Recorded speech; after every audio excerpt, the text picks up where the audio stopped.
اعوذ باللہ من الشیطان الرجیم، بسم اللہ الرحمن الرحیم۔ السلام علیکم ناظرین، آپ دیکھ رہے ہیں آئی ڈی ٹی وی، اور میرا آج کا موضوع ہے روزے کے متعلقہ مسائل۔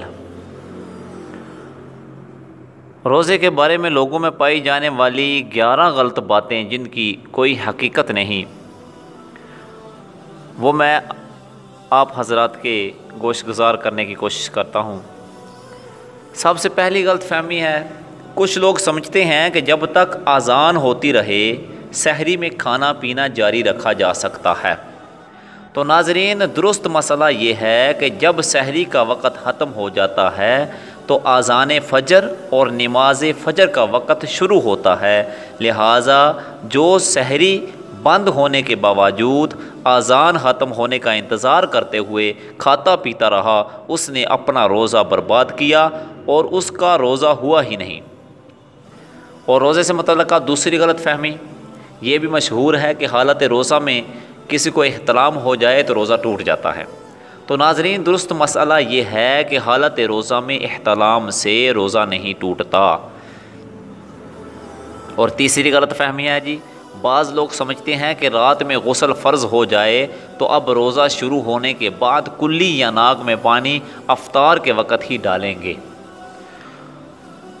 تو درست مسئلہ یہ ہے کہ روزہ شروع ہونے سے پہلے غسل فرض ہو جائے یا روزہ میں احتلام ہو جائے تو روزہ کی حالت میں غسل کے تمام فرائض ادا کیے جائیں گے۔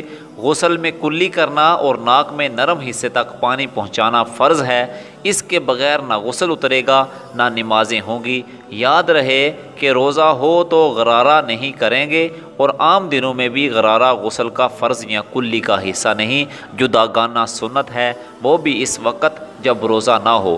البتہ روزہ کی حالت میں ناک میں پانی سانس کے ذریعے اوپر کھینچنے کی اجازت نہیں۔ اور چوتھی غلط فہمی کچھ لوگ سمجھتے ہیں کہ حالت روزہ میں مسواک نہیں کی جا سکتی۔ تو درست مسئلہ یہ ہے کہ مسواک کی جا سکتی ہے، البتہ ٹوتھ پیسٹ اور منجن نہیں کر سکتے۔ یوں ہی مسواک میں یہ احتیاط رکھی جائے کہ ریشے خلق میں نہ جائیں۔ پانچویں غلط فہمی یہ ہے کچھ لوگ روزہ میں تیل، خوشبو لگانے اور منہ زیر ناف بنانے کو درست نہیں سمجھ رہے ہوتے۔ تو درست مسئلہ یہ ہے کہ یہ کام روزہ کی حالت میں جائز ہیں۔ سرما لگانے سے بھی روزہ نہیں ٹوٹے گا، البتہ کاجل کا حکم سرما والا نہیں، کاجل سے پرہیز کیا جائے۔ چھٹی غلط فہمی ہے، کچھ لوگ سمجھتے ہیں کہ سحری میں آنکھ نہ کھلے اور سحری کھانا چھوٹ جائے تو روزہ نہیں ہوتا۔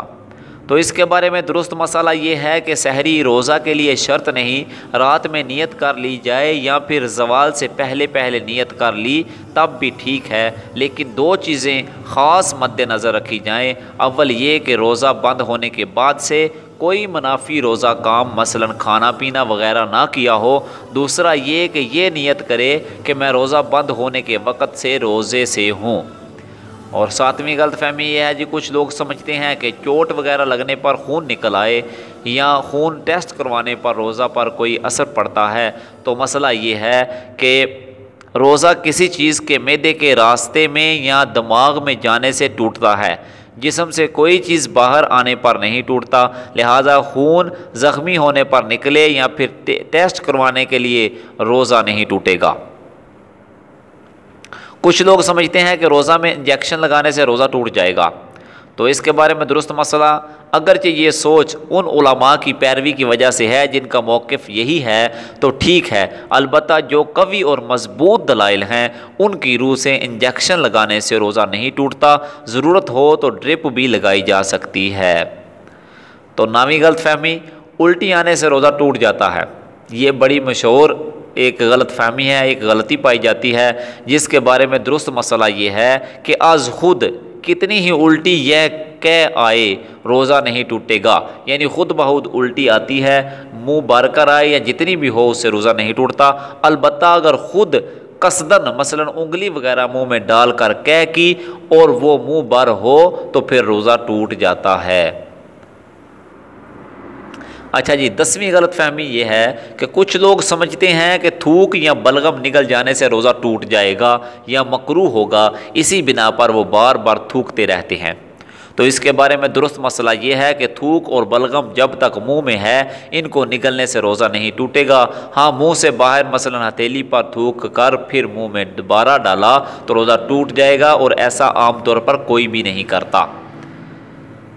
اچھا 11ویں غلط فہمی یہ ہے کہ کچھ لوگ سمجھتے ہیں کہ روزہ میں عطر یا خوشبو سونگھنے سے روزہ ٹوٹ جاتا ہے۔ تو ناظرین درست مسئلہ یہ ہے کہ مائع خوشبو یعنی لیکوڈ حالت میں یا ٹھوس خوشبو سونگھنے سے روزہ نہیں ٹوٹتا، البتہ اگر کسی نے اگربتی کا دھواں مثلا منہ یا ناک کے ذریعے اندر کھینچا جو کا محالہ خلق میں جائے گا، اور یوں ہی کسی بھی خوشبودار یا غیر خوشبودار دھوئیں کی دھونی اس طرح لی کہ مثلا اس کے دھوئیں کو ناک یا منہ سے خلق میں داخل کیا تو روزہ ٹوٹ جائے گا۔ اللہ رب العزت جل جلالہ ہمیں روزے کے متعلقہ تمام مسائل کو سمجھ کر اپنے روزوں کی حفاظت کرنے کی توفیق عطا فرمائے، اور ہمیں اس ماہ مقدس کی عزت و تکریم کی توفیق عطا فرمائے۔ وآخر دعوایا ان الحمد للہ رب العالمین۔